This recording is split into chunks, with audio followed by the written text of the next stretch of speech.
Hey everyone, welcome back to our tech tutorial series.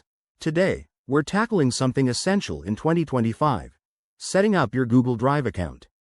Whether you're a student storing assignments, a professional sharing documents, or just someone needing extra storage, Google Drive is your go-to cloud solution. It's free, secure, and packed with features like seamless file sharing and automatic backups. Let's dive right in and get you set up in no time. First things first, open your web browser and head to google.com. If you don't already have a Google account, click on Create Account at the top right. You'll be prompted to enter some basic info like your name, a new Gmail address, a strong password, and maybe your phone number for verification. Don't worry, this only takes a minute or two.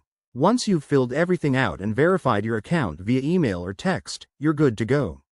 Now that your Google account is ready, log in using your credentials. Next, navigate to drive.google.com or find the Google Drive app in your Google Apps menu. It's that colorful grid icon. You'll land on your Drive dashboard, where you can start exploring. Create a new folder by clicking the New button. Upload files from your computer, or even scan documents directly if you're on the mobile app.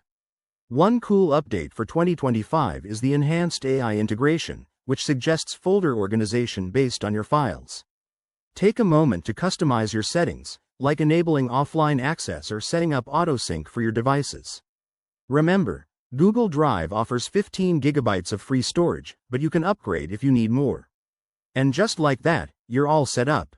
Google Drive makes collaborating and accessing your files from anywhere a breeze. If you run into any issues, check the help section or drop a comment below.